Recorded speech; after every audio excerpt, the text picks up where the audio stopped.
A base legal, gente, tem na Constituição Federal, que é direito de todos, né, a aprendizagem e dever do Estado e da família, independente se o aluno tem necessidade especial ou não.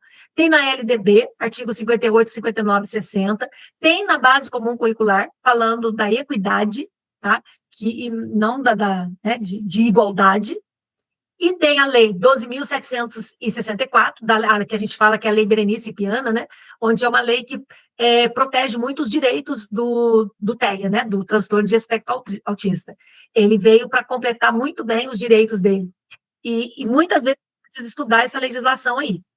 E a resolução 4.256/20, que é do Estado de Minas Gerais especificamente, que define muito bem qual é a função do AEE, qual a função da sala recurso, do professor regente, de todo mundo lá. Depois eu vou disponibilizar para vocês também. O decreto 12.773, que veio substituir o decreto 12.686, que é aquele do final do ano passado, que deu aquele transtorno, né, que nós vamos falar bem dele ainda. Esse decreto que saiu em outubro, né, do ano passado, se não me engano, reafirmando, né, a educação inclusiva nas escolas, e também que assegura a educação básica de 0 a 17 anos. E é bom dar um destaque quanto a isso, porque um aluno que fica até o 3º ano do ensino médio, o direito para esse aluno estudar, que tem professor de acompanhamento, que tem professor de EE, professor de apoio, é só na educação básica. Se esse aluno for para uma faculdade, ele não tem direito a um professor de apoio, a não ser que ele seja surdo, mudo, precisa de libras, alguma coisa nesse sentido. Mas um TEA, qualquer outro transtorno, não tem direito. Então, o que eu vejo muito lá na escola, por exemplo, eu tive alunos lá na escola, uma menina que tinha síndrome de Down, e ela queria fazer faculdade. A mãe dela matriculou junto com ela e fez a faculdade junto com a menina. E está lá com ela. Se a menina passa, a mãe passa. Se a menina não passa, a mãe não passa. A mãe está fazendo o curso com ela. Então, aí fica muito por conta da família, tá? Nem que a família entre na justiça, a legislação diz que é até 17 anos. E aí, muitos pais querem que as crianças, que o filho fique repetindo na escola de educação básica, que não vá para frente, exatamente para não perder o direito a ir a uma escola, né? E isso é um problema muito sério que a gente precisa discutir sobre isso ainda, e os governantes lá em cima têm que estar atentos a isso daí. Bom, esse decreto estabelece o PAE e o PEI, né, que são documentos que têm que estar atualizados do aluno, não dá para fazer de qualquer jeito, é um documento pedagógico individual, né, daquele aluno, precisa ser feito com atenção, e o que não é muitas vezes, e oferta profissional de apoio escolar, né, não depende de laudo, diagnóstico ou documento da área. Esse primeiro decreto, e reafirmou no segundo, diz que não precisa de um laudo. Então, só da mãe chegar lá na sala e falar assim, ó, meu filho, ele é TEA. Levou ao médico? Não, mas eu acho que é. Só do falar eu acho que é, ele já tem direito. E isso está dando, assim, muita discussão no Brasil, porque muitos responsáveis vão falar que o filho tem alguma coisa para ter, tipo, um apoio na escola e meio que tirar a responsabilidade da família, entendeu? Às vezes a criança não tem nada. Ah, mas eu acho que ele tem, sim, ele é TEA, só para justificar um professor de apoio para ele. Então, está dando muita discussão isso ainda. O professor de AIE, outra coisa que essa lei mudou. A formação dele tem que ter, no mínimo, 360 horas de formação continuada, de educação especial inclusiva. Isso em Minas já tem, porque o professor de AIE em Minas Gerais precisa ter pós-graduação em inclusão. Então, já tem esse curso de 360 horas que exige aqui. Ou o profissional de apoio escolar, que é no mínimo de ensino médio, mais 180 horas de formação continuada. O que acontece? Nas escolas, principalmente particulares e municipais, eles contratam uma pessoa de ensino médio, sem formação alguma, para ficar como cuidador, não como professor de apoio. Agora, essa pessoa, além de ter o curso completo de ensino médio, tem que ter 180 horas de alguma formação continuada. De algum curso, tem que fazer, né, procurar para que ele consiga comprovar e acompanhar essa criança. Não pode mais ser simplesmente um aluno ali que acompanha. E isso assegura a distribuição de recursos do Fundeb para uma educação, né, inclusiva. Esse decreto que eu acho que a gente tem que discutir bem, porque esse decreto é bem complicado, ele garante matrícula na escola, permanência, aprendizagem de estudantes com deficiência, e TEAs e altas habilidades, ele prioriza a escolarização em classes, ele organiza o atendimento educacional especializado, que é o AEE, estrutura a rede de apoio, né? Educação, saúde, assistência. Então, quando você recebe um aluno, o que você tem que prestar atenção? Você tem que chamar o responsável e falar que atendimento esse aluno tem fora da escola. Uma coisa que a gente tem que entender é que a família é o órgão central. Existem instituições que auxiliam a família. Que instituições são essas? Existe a escola, auxilia a família, a igreja auxilia a família, os atendimentos que o aluno faz com psicólogo, com fono, com neurologista. Então, são pessoas e instituições que ajudam a família. Então, quando você recebe um aluno, tá? O que o aluno tem? Ela trouxe lá, falou que ele tem TDAH, ele é TEA. Tá bom. E qual é o atendimento dele em casa? O que você está fazendo com ele em casa? Ah, não estou fazendo nada. Levou ele no médico? Levei uma vez. Quando você tem ajuda, você que está ajudando a família. Então, quando o aluno é TEA, ou tem qualquer necessidade especial, tá? TDAH, síndrome de Down, seja o que for, é preciso chamar a família e perguntar qual é o atendimento desse aluno? O que ele está tendo fora? Ah, não estou fazendo nada. Pô, mas por que você não está fazendo nada? Porque, por exemplo, TDAH, em casa precisa de uma rotina. Ele precisa de rotina, porque senão ele não vai conseguir acompanhar a escola. Então, não adianta. Então, assim, às vezes ele toma algum remédio, ele tem crise de ansiedade, ele tem, sabe? É preciso saber o que está acontecendo com esse aluno para que ajude esse aluno a aprender. Se os pais não estão fazendo absolutamente nada, é importante a escola encaminhar esse aluno para o conselho tutelar. Porque o conselho tutelar precisa saber que não está tendo condições, que essa pessoa não está fazendo nada, que a criança está abandonada. Só a escola atender essa criança não dá. Porque esse decreto e também aquela outra legislação da Berenice Piana, ela assegura que o aluno, por exemplo, é tempo integral. Ele tem o direito de sair da escola, fazer o atendimento dele fora, e se der, ele volta, se não der, ele não volta. Então, principalmente quem é tempo integral. Então, o aluno que é tempo integral, ele não é que ele é obrigado a ficar o dia inteiro na escola. Você tem que sentar com a família, verificar quais os horários que ele pode sair, que são aquelas matérias que são os itinerários, por exemplo. Ela marca as terapias dele nesse horário, ele sai nesse horário para fazer. Ele só vai assistir as matérias básicas. E ali ele tem direito à presença. Isso é garantido nessa lei que foi colocada da Berenice. Então, a gente precisa saber qual é o direito, porque, por exemplo, na escola que eu trabalhava, eu tive uma supervisora lá que não deixava o menino sair, de jeito nenhum. E o menino ficava o dia inteiro na escola, depois da aula que ele ia para as terapias. Ele ficou tão esgotado, que ele teve uma crise na escola. E aí, depois que eu fiquei sabendo, fui chamar e falei com o menino. Eu falei, não pode, bem, é direito dele. Ele pode e deve sair da escola nesses horários. Então, é importante a gente conhecer a legislação para saber o direito do aluno. Não tem que ficar preso com ele ali, tá? Dentro da escola, não, quando é nesse caso. Tem que ver o que ele está sendo atendido. Se não estiver sendo atendido, encaminhar como abandono de incapaz, né? Porque, na verdade, é isso. Encaminhar para o conselho tutelar.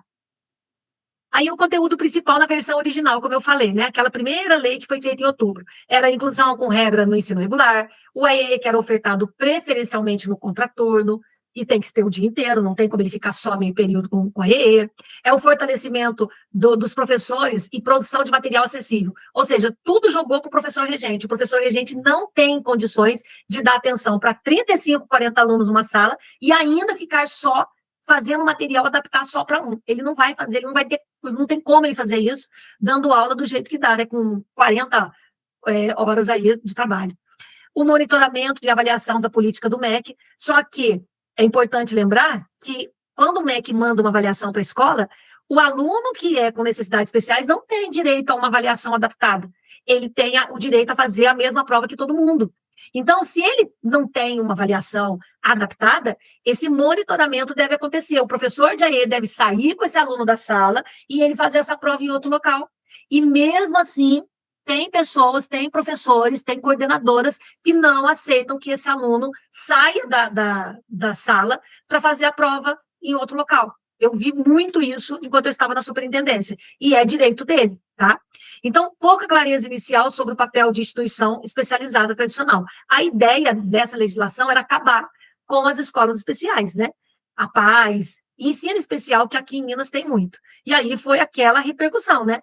A reação das APAES, que ficaram, né, das Pestalozzi, instituição especializada, aqui mesmo na minha cidade, tem uma escola que se chama Novo Tempo, onde tem do 1º até o 9º ano para crianças com necessidades especiais e, no máximo, 10 alunos em sala.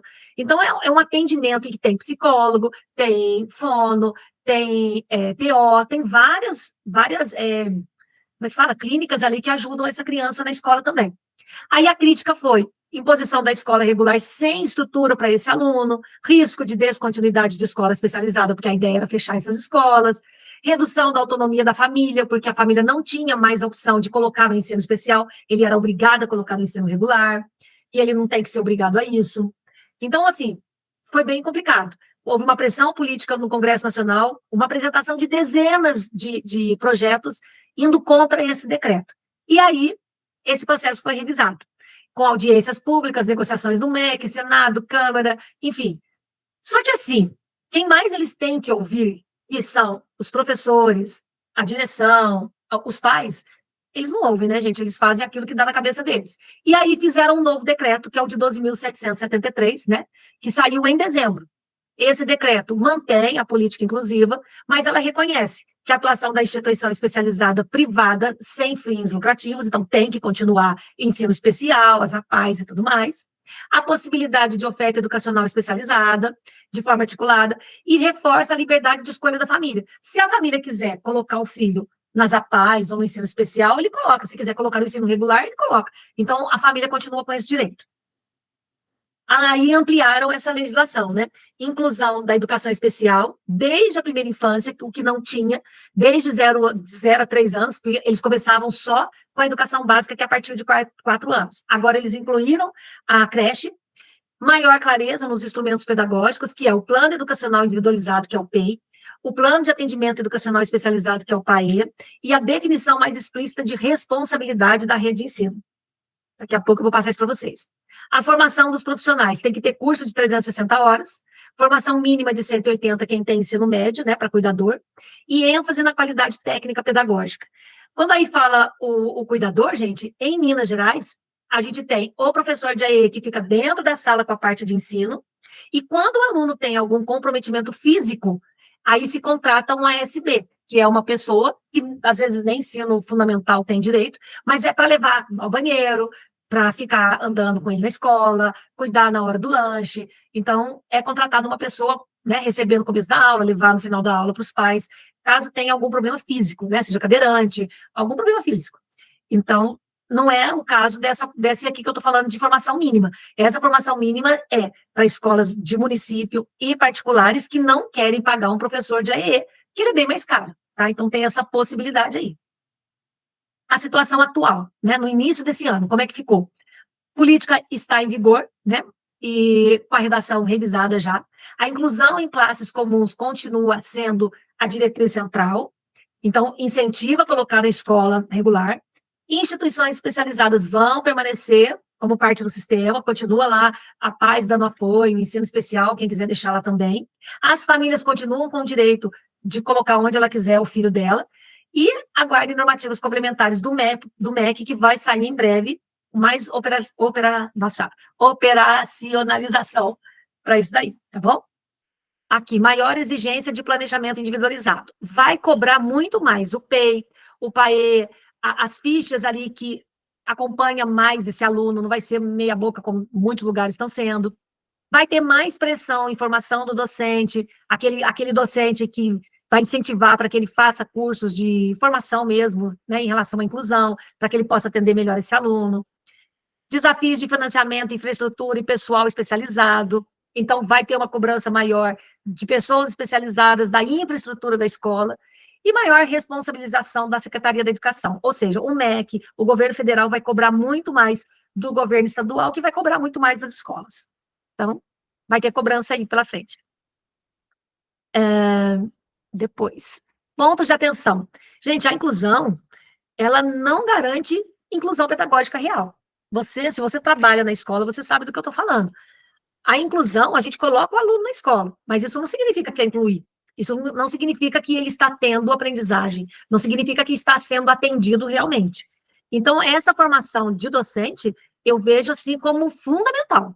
Por quê? Porque eu vejo, inclusive, professores de AEE que fizeram curso de 360 horas ali no celularzinho, ao invés de estar acudindo e dando atenção para o aluno. E isso é muito sério. Quando um aluno, se você for olhar na resolução de Minas Gerais, o professor de AEE, ele tem que ser um facilitador da aprendizagem. Para ele ser isso, ele precisa usar o material dourado, ele precisa levar gravura, ele precisa mostrar, dar objetos para o aluno contar. Eu, sinceramente, eu não vejo isso. Então, falta realmente uma formação do professor, do profissional, conhecer o nível do aluno para realmente atendê-lo de acordo com as suas necessidades. Então, essa formação de docente, ela tem que acontecer, tem que ter esse momento aí na sua escola de estudo, de análise, sabe? Mostrar o que realmente o professor de AE tem que fazer, porque eu nem cobro muito do professor de regente, porque eu sei que ele tem mais 35 alunos, 40 para acudir na sala, mas se ele tem direito, se o professor tem ali um professor de apoio, o professor regente tem a obrigação de passar para o professor de apoio com antecedência qual conteúdo ele vai trabalhar, para que o professor de AEE, que está ali acompanhando aquele aluno, possa preparar um material que facilite a aprendizagem do seu aluno. E aí sim atender realmente as necessidades do aluno, o que a gente na prática não está vendo, né? E isso me preocupa muito. Por quê? Contradições aqui, ó, centrais do decreto de 12.000 e a prática escolar. O que diz o decreto? Que inclusão como direito legal, mas está tendo uma exclusão pedagógica real. Então, fala se pode ter matrícula, matricula o aluno, fala que ele pode ir na escola, tal, mas na prática, esse aluno não está sendo bem atendido, não está tentando ensinar e qualificar e aprender, né, ensinar o currículo para esse aluno. E isso me preocupa muito. O professor de AEE, o AEE, na verdade, né, o que a gente vê ali na prática, ele está virando mais um reforço escolar improvisado, porque ele não tem como preparar a aula com antecedência, porque o professor regente não passa o conteúdo para ele. Ele retira o aluno mais difícil da sala. Ah, esse aluno está dando problema, leva ele lá para fora para acalmar aqui a turma. E, não, na verdade, não é isso o objetivo, né? Compensação da aula que não funcionou.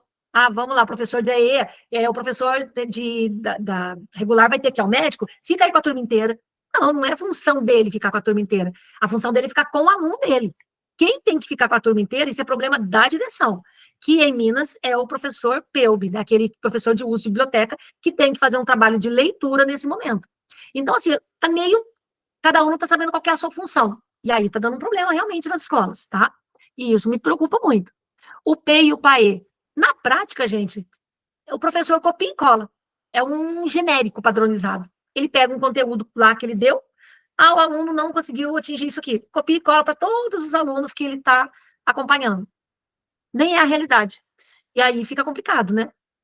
Então, assim, a formação obrigatória ali, ó, do texto legal e formação ineficaz na prática. A lei aumenta a carga horária mínima de formação, só que, na realidade, ele faz o curso, mas ele não aplica o curso. Eu não consigo entender o que está acontecendo. O foco é legislação, não em didática. Só fala o que tem direito, mas não ensina na prática como trabalhar realmente com esse aluno.